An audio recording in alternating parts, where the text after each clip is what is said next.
pleasant evening, everyone. Today, I, Unnati, along with Jivansh, core members of Codechef SRM NCR, are going to host Weekend with Leads. And topic for this Q&A session is on-campus internships. Over to you, GB. Now, in this meeting, we'll be discussing on how to crack on-campus internships, off-campus internships, and research internships. Okay, but before we get started, let me introduce you to our leads. Firstly, our president, Ms. Shrishti Alawat. So let me tell you guys a bit about her.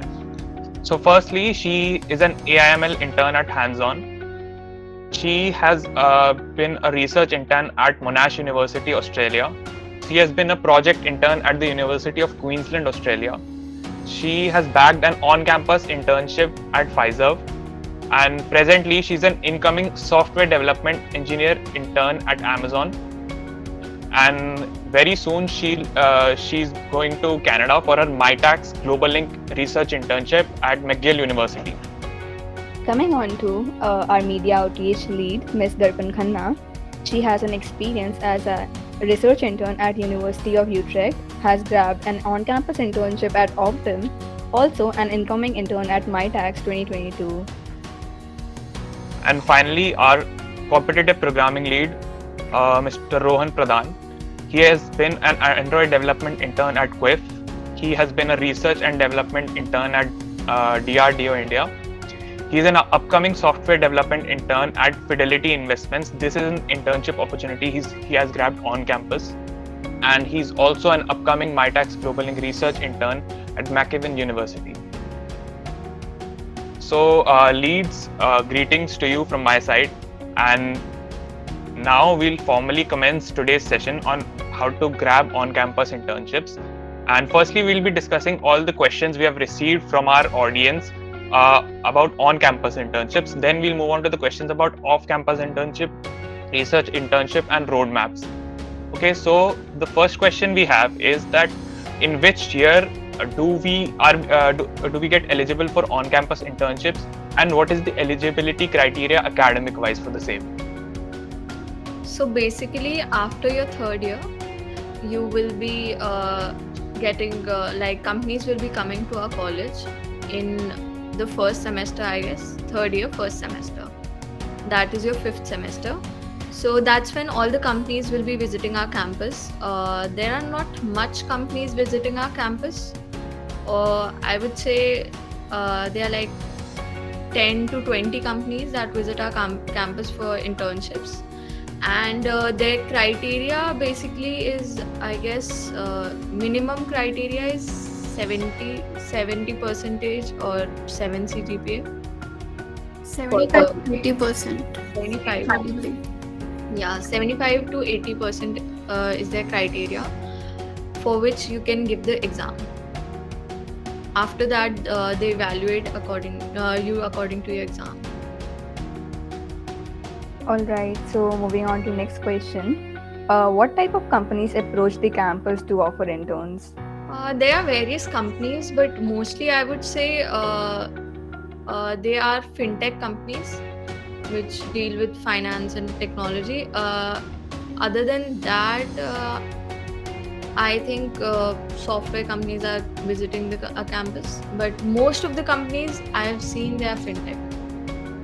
Alright, so this is the second part of the same question. So someone has asked what stipends and work is given by these companies.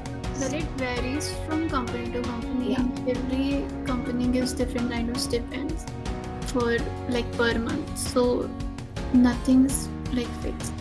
So do we have any companies which are like permanently approaching to our campus?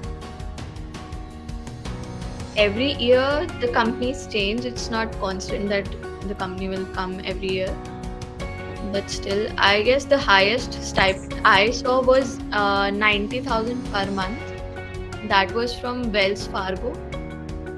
Other than that, I don't think the stipend was higher than that. But if you see off-campus opportunities, Uber provides 1.6 lakhs per month to their interns. So that is a huge amount I've seen till now. So you should apply for off-campus opportunities also. Okay. So the next question we have is that what kind of questions, if there is any interview, what kind of questions do we are asked in on-campus interviews? Okay, are they like more of algorithm analysis, time complexity analysis, sort of that? Yeah, they are mostly based on data structures and algorithms. So first you will be asked to give a coding round in which most of the questions would be related to data structures and algorithms. And some of them are also related to, I guess, operating systems and like the core CS subjects like OOPS and DBMS operating system. So yeah, most of the questions revolve around algorithmic problems.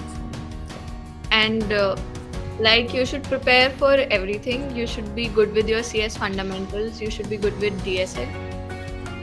Because in different interviews they ask different kinds of questions. Sometimes they give you problems to solve, and along with that you have to also calculate the time complexity of the solution you are giving to them. So you have to be good at that also.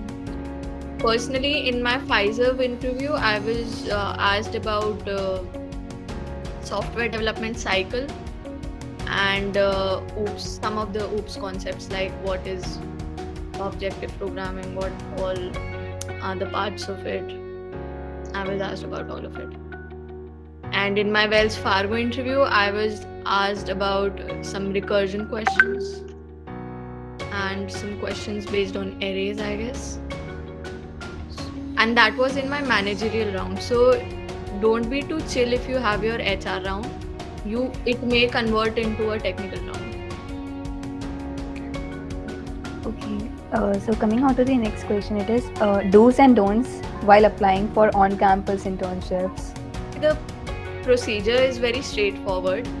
They ask you about your CGPA and sometimes they ask you for your resume. But the most important part of the whole applying thing is the CGPA you are giving to them. I guess based on that they select you whether you will be able to give the test or not. So make sure you are trying to keep a high CGPA so that you are eligible for all of the companies, so that you are shortlisted and you can at least give the test which they are conducting. Also, do not make up things and do not write on your own and like make it up, but just be honest and write whatever you have done and whatever knowledge you have, whatever skills and technology you know. Yeah, in your resume. That's very important. Some of the people put up fake projects in their resume, and when they are asked about it in the interview, they're not able to tell anything. So make sure whatever you are putting up in your resume, that is true, or at least you know something about it. I have a follow-up question to that. Like we're talking about do's and don'ts, right? Yeah. So we have talking about what to do exactly. Now, what are the don'ts? Like I've heard this one thing that if the company you sit for in the on-campus interview, be very sure of the company. Like if you have already received an internship offer from that company and now, for example, a better company walks in and I think you don't sometimes qualify or are eligible for setting up for that company. I guess if you are selected for one company, you're not selected for another. Like Yeah, basically you're not eligible to sit in any other company. I guess like I was not at least shortlisted for any of the companies after I get selected. Yeah. that is a very bad rule. So Yeah. if you get selected in one of the internships, you cannot apply for any more on campus. So I always say that you should apply off campus, because in off campus there are no rules like you can only apply to one or you can get only one opportunity. You can have multiple offers if you are applying off campus. So if I personally feel that there's two companies, X and Y, and I prefer Y more over X, but I already got selected in X, so I won't be able to go for Y. No, even if you apply, your name will be removed from the list. Oh. Yeah, you can apply, but your name will be removed by the placement office. So I think that's the backlash. Any other don'ts we must keep in mind? you don't know which companies are going to visit the campus, so it's just luck. Okay, so the next question we have is like, what? I think iska to answer it's very easy. But what are the perks of grabbing an on-campus intern? Firstly, you get a stipend. Uh, Second, getting a stipend, then you get to work. Like you will be working on a real life project. You will be knowing what is the use of all of the things you have studied so far, and you will be getting an industry experience. And maybe if you perform good, you will get a pre-placement offer. So during the entire placement season, you will be Chill out. chilled out. He's not getting the word. So I think those are some perks. And if okay. you have an intern experience and you apply to any other company which is better, so that experience also gives you some benefit of the internship. Apart from that letter of recommendation certificates are must. वो तो होता है. The most important is your experience, I would say. The Obviously, every internship has a different experience. yeah. Like you get to learn so many things from like each internship. Yeah. Yeah. So you get nurtured in a very how do I say that? A very enthusiastic work environment. You get to learn a numerous number of things. Yeah. So you get better accustomed to if you plan to do a job, you get better accustomed to that experience. Yeah. And you also get to know people. Like knowing people is a very great thing, I would say, because you can learn from their experiences. And I think we all should always try to approach people who are better than us, so that we can learn from them and we can improve ourselves. Okay, so the networking part also grows. Yeah. So moving on to this, what do we do if we don't get an on-campus internship? Firstly, don't get disappointed if you don't get selected, because there are very few companies which visit our campus, if I'm speaking honestly. And like in my class, if I see, only I would say max to max 10 students are selected for on-campus internships out of 60. I don't even think there are 10 students out in our class. Five Five. to six. Yeah. So majority of people don't get selected because there are very less opportunities. But if you perform, And the process is basically very ambiguous. So like Yeah. you can't tell that why you are not selected, right? Like most of my friends solved the same number of problems as I did, but they were not shortlisted after the coding round. So like you can't guess that why you have not been selected. yeah. And the shortlist that comes from the HR of the company, that also, I don't know from where the list comes. Yeah. It only has few names and we can't guess why our name was not there in the short list. That's when our test has also not been taken. They just shortlist us based on our CGPA. And like my CGPA is quite high. It's around 9.8. It was around 9.8. Now it's 9.7 something. So still my name was not there in most of the shortlists, and I didn't knew why, because my CGPA is also high, my 10-12th is also high. So don't get disappointed if you don't get an on-campus internships. You can always apply to off-campus internships. So for grabbing an on-campus intern, off-campus, sorry. So what topics are most important to have a grip on? See, whether it is on campus or off campus, the skills required are almost the same. Like you have to be good in data structures and algorithms, and also the core subjects of CS, that are computer network, PPMS, OS, Yeah. and OOPS.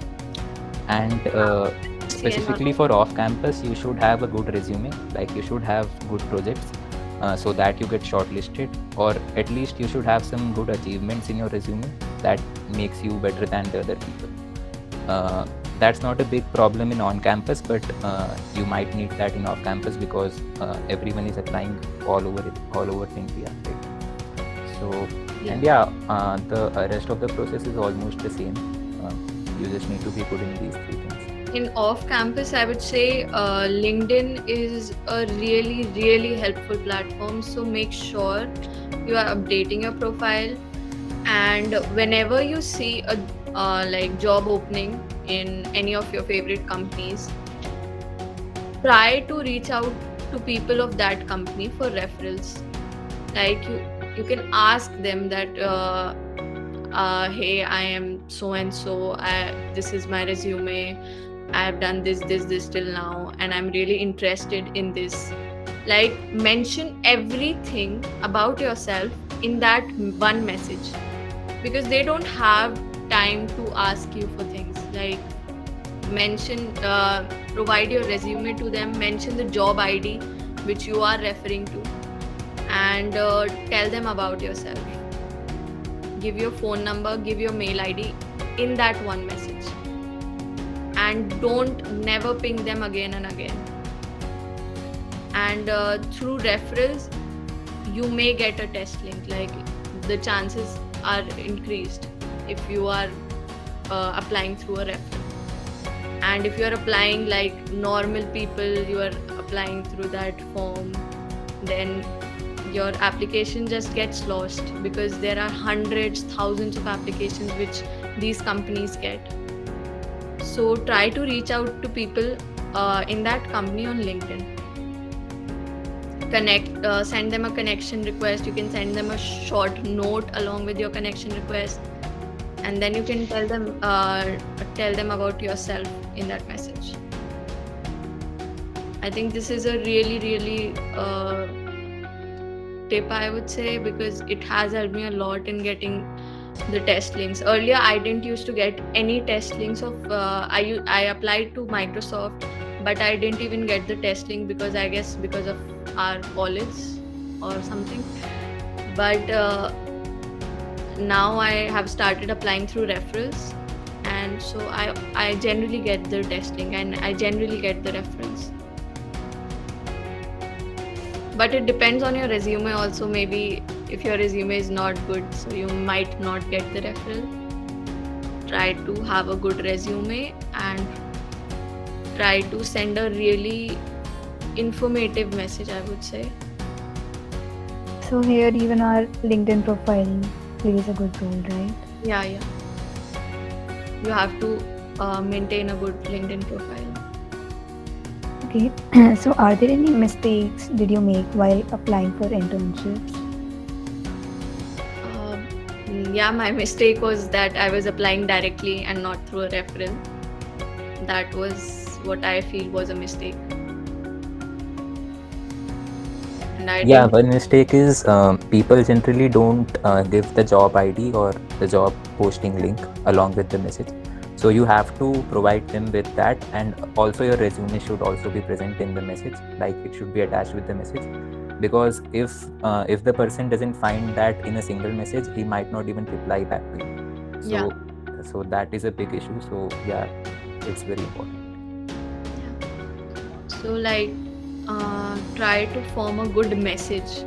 Like, you just have to form a template once, then you can edit it and send it multiple times to multiple people.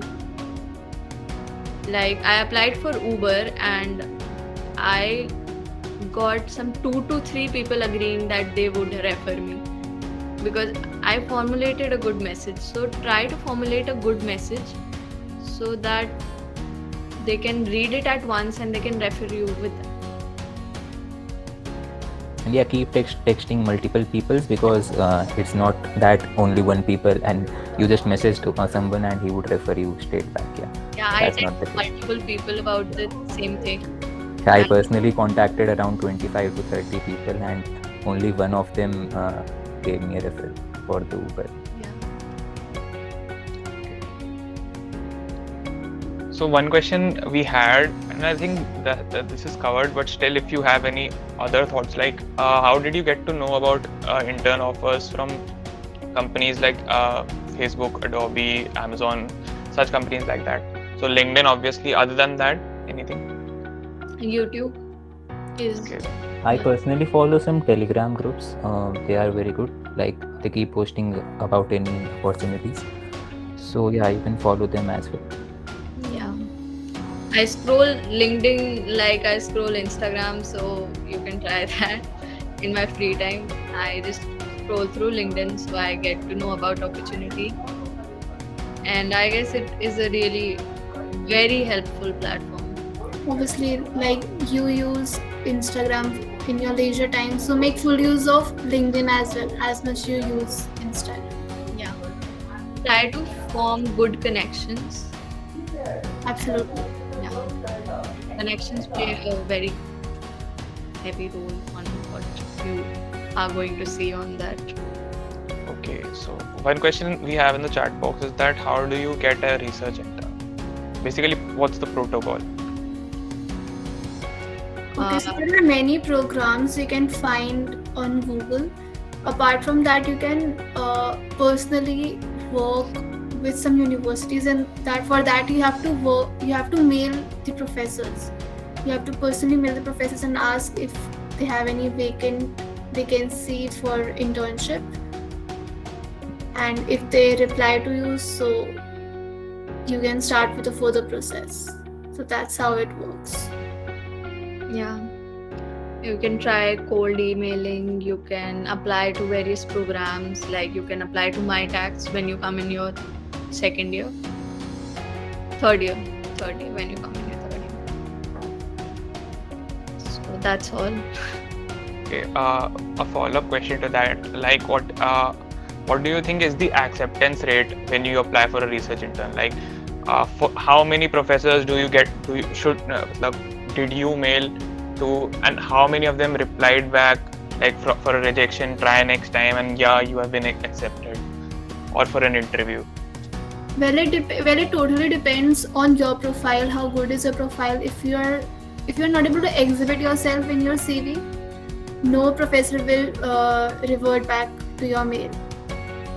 Firstly, you should know how to draft a mail and how you can make it catchy so that the professor reads all of it, and if he or she is interested in contacting and working with you in future, he will reply to you. Yeah, it's very important that you exhibit yourself nicely. Make sure you are drafting a good message in which you are providing all information about yourself. You are having a good resume. I would again say there's a website named as Overleaf from where you can find templates on which you can make your resume, and you can add projects to it. If you do not have interns, it's no problem. You can add projects and try mailing as many professors as you can, because some don't have vacancy, some don't have funding, so it just depends. Also look for the professors whose research interest collides with yours. Not like if you are from a CSC background and you are mailing a mechanical professor and it's like not even in your interest. So that time will also be wasted.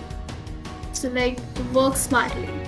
Like if you have worked on data science projects, make sure that you are mailing the professor who is in the data science department. Don't mail a computer vision professor about that, because he only has computer vision projects along with him. So try making sure you are mailing the right person.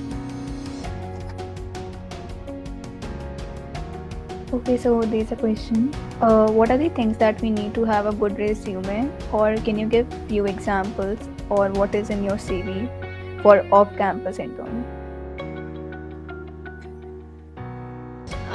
I guess I have personally put up my research internships in my CV. But before having research internships, what I had in my resume were my machine learning projects, which I did. I basically did them on DataCamp. Through GitHub, you can subscribe DataCamp for free.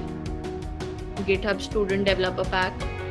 So make sure you are using that. You can use a college mail ID, and then you can get free courses on Educative, Data Camp, and there are many more websites on which you can learn for free. And you can get certificates, you can do projects on using those courses. So that's what I did. And other than that, I had participated in Girl Script Summer of Code. So I had put up that in my resume. Before I got the research internship in Monash and University of Queensland, that was what my resume had initially in my second year. Did you guys have to give an interview for it? My professor mailed me that it would be an interview, but it was just an interaction with the professor. Like, he was asking what all topics do you like. I told him I like machine learning, and it was then he asked me about the COVID situation in India. So it depends on the professor, I would say, that he takes your interview or just interacts with you.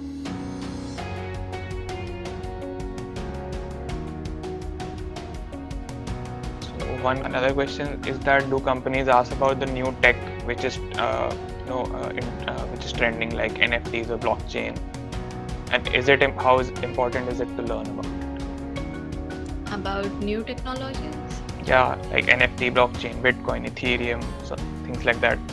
Yeah, there are internships coming up on these topics also. There are lots of internships in blockchain. I've seen it, and there's research also going on it. Just follow. Yeah, but you don't need to learn anything because it is trending or it is new. Yeah, just learn something that you enjoy doing. And companies basically don't ask specifically, like if you apply for software roles, they would just ask questions related to your projects or your interest in any of the fields. Yeah. And I think questions from our side, like what the list we had prepared is over. From the audience or for the people listening to us, do you have any questions you'd like to ask So the next question is, how much should we focus on projects, and what kind of projects should we focus on? So basically, you don't need much time for projects. Like if you are applying for software roles, I would say focus more on data structures and practicing problems related to it. You can give some amount of time to projects like around 4 months or 5 months that are like more than enough for it. And companies basically just see you have some experience building a software or any like in AI or ML. So you have a relevant experience in those fields as well. So if you are just looking for placements, so I would say focus more on data structures and other stuff. Projects are still important, but you can do it in around 4 to 5 months easily. Yeah, most of the companies just focus on your data structures part. In Amazon, in the interview they did not ask me about my projects at all. They just gave me 2 coding questions to solve, and I solved them. After that, we just had an interaction about what I was doing and what he was doing, my interviewer. And in the interview, I would say, like, show interest towards your interviewer. Like, I ask questions like, sir, can you tell me about your projects, the projects you're working on? How is the work-life culture in your company? And like, build a connection with the interviewer, I would say.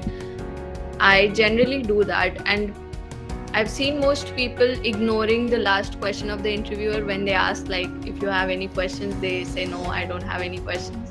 But I think it is really very important to catch that question and build a connection with your interviewer so that he remembers you after the interview and he knows, yeah, I had an interaction with that person. But the most important thing is that you solve those DS questions he gives you. So first solve them, then build a connection with him. I also stalk LinkedIn profiles of my interviewers. If I get the names before the interview, that also helps me a lot. In my Pfizer interview, I knew who my interviewer is gonna be, so I searched on LinkedIn. I saw what all he has worked on, and I talked about it in the interview. So he was quite impressed, like, oh, you have seen my profile, that's great. So that can be something you can go do. So we should like be aware of what we are approaching. Yeah, you have to be curious, like you have to try to show some interest, like I am really interested to know the person I'm talking to every time, so show some interest towards him, that's it. So we have a common question in our chat, that is how to write a good email so that the professor reads it. First of all, the subject line is very important in the mail. So make sure you are writing a good subject. I personally write a query regarding research internship or something. So make sure you're having a good subject line. Then you can break your mail into paragraphs, because that makes it more clearer and easy to read for the professor. And just have a good resume. Could you share your experience with Girl Script? Yeah, in Girl Script, basically the selection process was very easy. Every applicant was selected, and we had to solve as many issues as we can. There was some minimum number of issues we had to solve for getting a certificate. I guess it was only one issue we had to solve for the certificate. Yeah, only one. Yeah. But for getting the prizes, we had to be in the top 50, top 100 something. That I could not do because I didn't have time for that. I was doing my internships. So in that, basically, we were not assigned any particular projects we have to contribute to. We could like solve any projects issues. So you can like they provide all the project details on one page, and you can like search about your domain, like machine learning projects, and then you can browse through all of the projects, and then you can see its issues and if you can solve it or not. So that's what my experience was.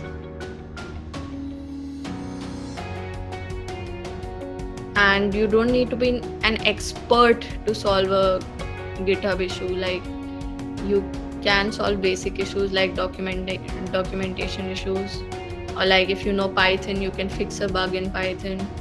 So there's no need to think that, oh, I'm not good at expert at this, so I cannot solve. You can solve, you just have to try.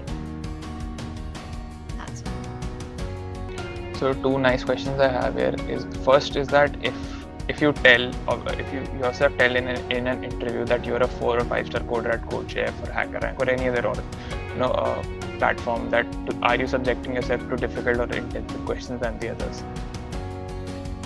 No, I don't think that's the case. Like it might happen in some cases, but if you are telling that you are a 4-star coder, then you must be having that skill set to solve that level of problems, right? So you should not care about those things. And obviously, it is an achievement to write that in your resume, and your chances increases for selection and also shortlist. The good impact. Yeah. In your interview, whenever you say that. So if you are 4 to 5 star coder, then it's really good.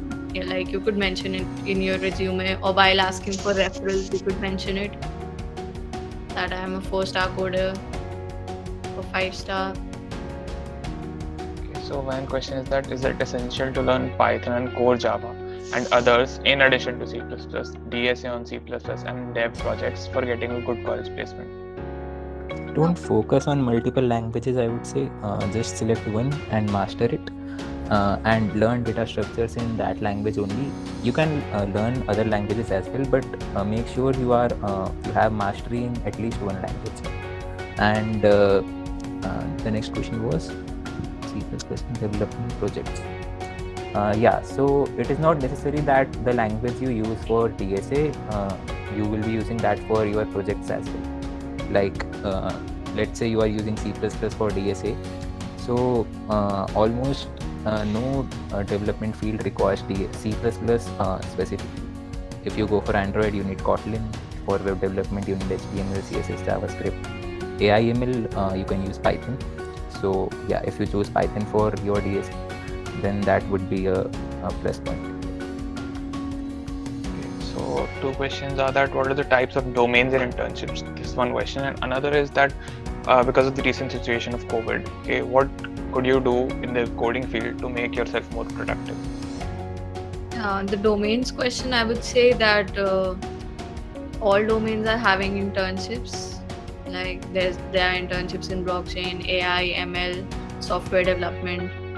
Most of the internships I see are of software development, for which the companies And will. mostly in the MNCs, it is mostly software development. You can find them segregated in the startups. Like the startups have specific roles like Android intern, web intern, machine learning intern. But that's not the case mainly in Most of big the companies visiting our campus have software development engineer. Yeah, correct. intern. For the second question, I would say it is a advantage that you are being at home and you have a lot of time to practice.